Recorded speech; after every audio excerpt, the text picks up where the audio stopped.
Din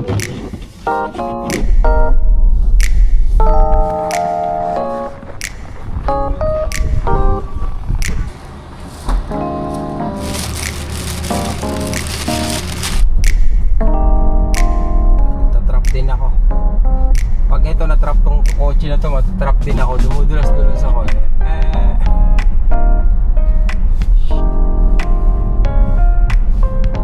Oh gosh.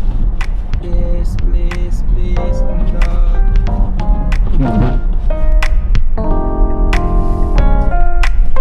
Sobrang struggle yung pagdadrive ngayon. Lagi ako dumudulas ng gano'n, no? Hindi naman ako lumiliko, basta may makapal na snow na nabasa. Parang inaagos ako ganon. Sobrang kaba ko ngayon. Walang tigil yung yung snow. Talagang ayaw niya magpaawat. Akala ko kanina hindi ako makakaakyat diyan, no. Kasi nga ayun, hindi yata makaakyat yung yung Mercedes sa kanto.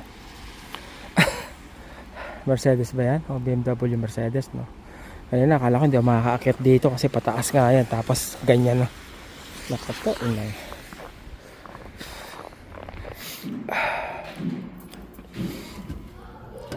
Ayan, ang binutas ko. Ayun.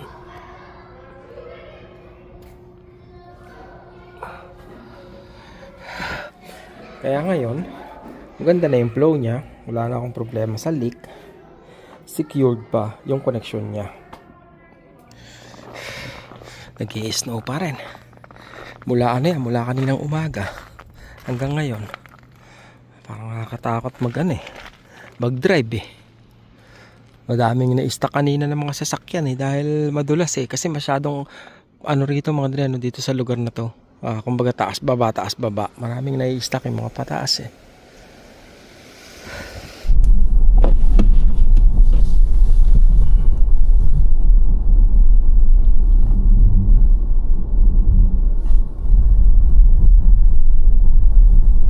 natin yung kaya. Parang nakita ko medyo mababa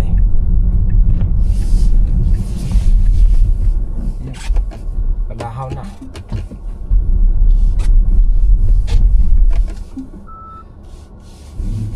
Isa pa.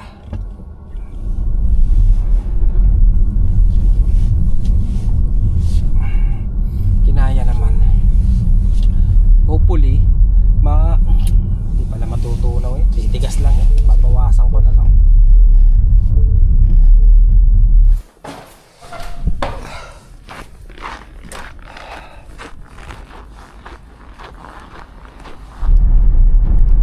The long one and one brownie. Yeah.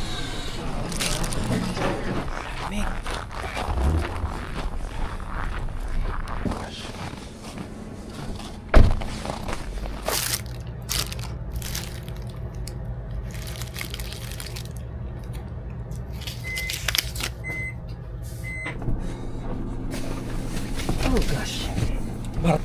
Martes after ng snowstorm. Nag-i-snow pa rin. Struggle ngayon sa tawag dito. Sa paglilinis mga dreno kasi mga bata labas pasok, tapos yung mga snow boots ba. Hindi naman sa nagreklamo, sinishare ko lang, okay? Sinishare ko lang na medyo struggle ngayon ang cleaning.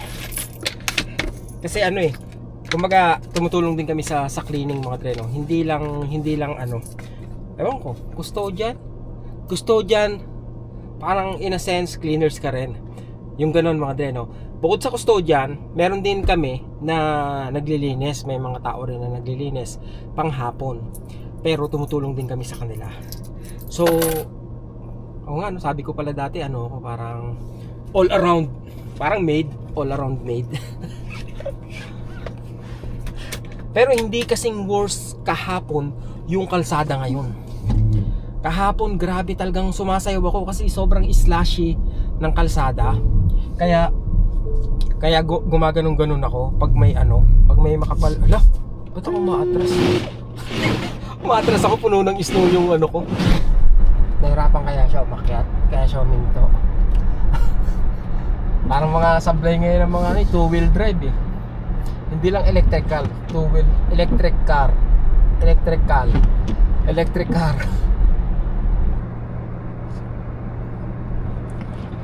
Tungkol sa huling video na in-upload ko, mali rin ako kasi late na ako nag-check. Na chinek ko kung may epekto nga ba kung gagamit ka ng EI, maapektuhan ba yung pension. At sabi po ni ChatGPT, ayon sa website ng Canada, hindi raw. Kumbaga, paano ba? Alam ko naman po na kumbaga hiwalay yung kaltas sa akin ng CPP tsaka ng EI o ng Employees Insurance. Naisip ko lang na kasi nga parang ang baba talaga nung pensyon na 900 para sa dalawang pensyon na nanggagaling sa gobyerno para sa isang buwan. Parang ang sabi nung nagkwento is 450 yung isa, yung CPP, tapos yung OAS yata is 445. So 895 nga lang eh. Inano niya lang eh. Anong tawag diyan? Ni-round off niya lang kaya naging 900. Sabi ko parang mababa. So bakit bumaba?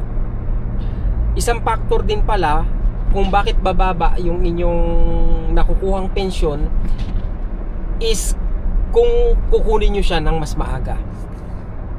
CPP yata yun, no?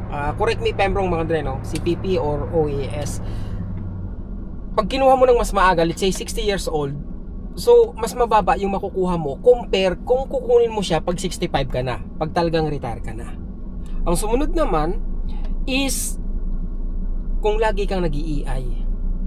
Kung lagi kang nag-EI, ibig sabihin, syempre, lagi kang walang trabaho, wala kang pasok, wala kang sweldo, wala kang contribution. Yun ang sabi nila, no? May kaltas pa ba pag EI? Ang alam ko, ang EI is 55% nung huling salary mo. Ang hindi ko lang alam is kung kakaltasan ka pa rin ba ng mga CPP at OAS. Pero yun nga, syempre, pag wala kang trabaho, wala kang contribution, mas mababa yung magiging yung magiging pension mo.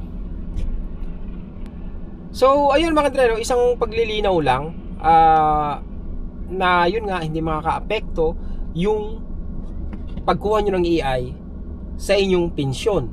Traffic, labasan ng estudyante.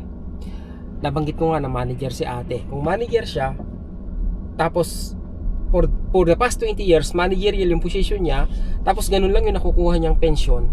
So paano pa kung katulad kong ordinaryong manggagawa lang? So may nag-point out na hindi naman lahat ng manager is mataas yung sweldo, which is true. Manager sa Walmart mga dre, nasa $22 or $24. Nasa ganun lang. Correct me if I'm wrong mga dre. The last time na nag-check ako at nagtanong ako is nasa mga $20 to $23 lang. McDonald's, hindi rin naman kalakihan yung mga manager dyan. Alam po ng ibang kababayan natin dyan, baka gusto nyo i-share kung magkano sinisweldo nyo bilang manager ng McDonald's. So isang point din pala yon na hindi ka pwedeng magbase rin sa position kasi nga hindi naman pare-parehos yung sweldo ng managers. Depende sa industriya. Ang mas maganda po niyan, may nag-advise din na gumawa po kayo ng account sa CRA, sa government, o kaya tumawag kayo sa kanila, tanungin nyo kung ano ba talaga. May nagtanong din na paano ako, bala ko kasi na na anong tawag dito, na sa Pinas mag-resign so paano makukuha ko ba yung pension ko kung mag-resign ako sa Pilipinas? Umuwi ako ng Pilipinas after ko mag-retire. Retire pala, hindi resign, no? So gaano katagal kang pwede mag-stay sa Pilipinas na hindi maaapektuhan yung pagkuha mo ng pension mo? 6 na buwan, safe pa ba yun?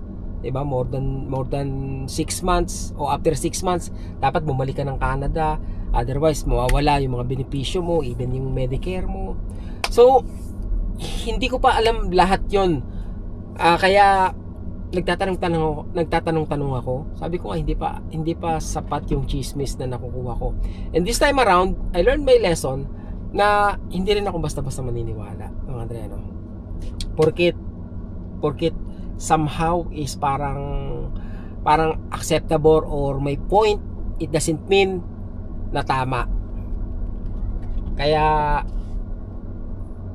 titingnan ko na magaling.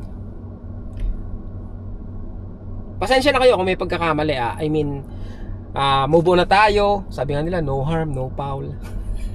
Parang basketball lang, di ba? Tao lang, nagkakamali. At yun po, no? Ayun ang sabi.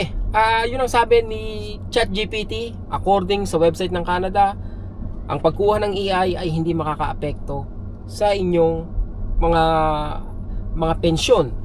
Pero pag lagi kayo nag-i-AI, syempre, wala kayong contribution. Pag wala kayong trabaho, wala kayong contribution, ayun ang makakaapekto sa inyong mga pensyon. Basta huwag nyo na antayin mag-pension kayo bago pa kayo mag-enjoy sa buhay nyo. Dahil katulad nyan, hindi nyo naman pala may enjoy yung pension nyo. Diba?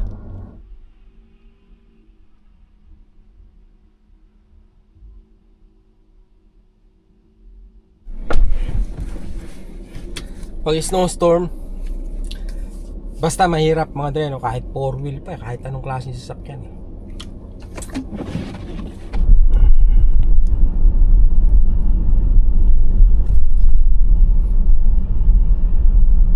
Audi, yung nasa harap ko.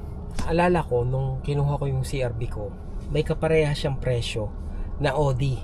Tapos hindi nagkakalayo yung mileage niya. Pinapili ako, anong mas gusto mo?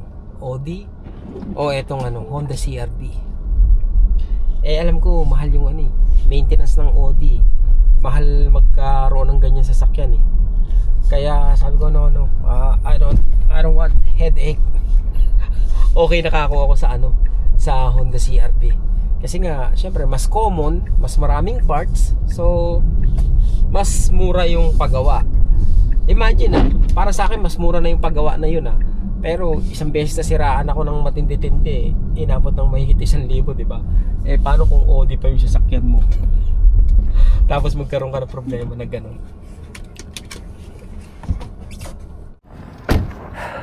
KFC.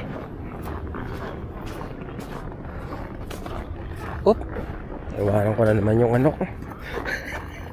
Naiwanan ko na yung cellphone ko. Naiwanan ko rin yung pambayad ko. Pabayaan na dyan yung $20. Pang emergency yan, $20 na yan. Card na lang. Double?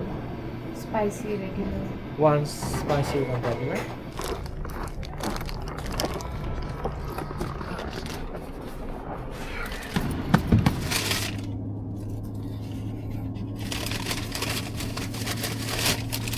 Mini sandwich. Mini nga talaga. Kasi nagkasya yung dalawa sa isang sa isang pambalot ng burger. Eto, yan ito. Pahingahan na. 4:20. Salamat sa Diyos. Nakaraos ng ligtas sa buong maghapon. Kaya pahinga na naman. Bukas uli. So, hopefully makalampas na tayo sa EI tsaka sa pension. Ako na nagpapaalala kapal ng snow dito sa makadaan ba ako? Yeah, I think so. Makadaan naman ako. Okay, let's see.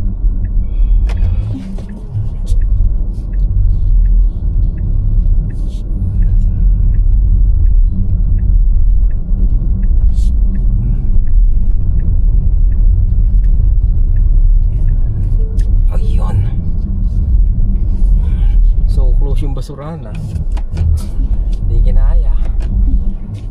Okay, isa pa. Kapal kasi ng kapal ng snow, kaya hirap na hirap din yung sasakyan.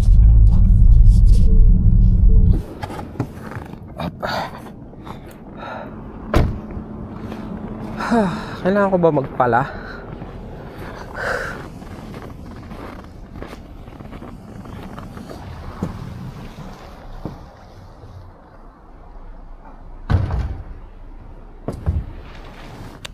Kahapon nag-ano na ako rito eh. Ang tawag dito. Nagpalapala ako dito kahapon. Para nga hindi ako mahirapan pagpasok, paglabas. Mamaya pala maglilinis na yung ano eh. Mamaya maglilinis yung city. So ibig sabihin, tatambak to sa gilid ko rito. Sana lang huwag masyadong matigas. Maglilinis sila mamayang alas 7 ng gabi. Malamig. Manipis yung aking ano. Manipis yung aking jacket.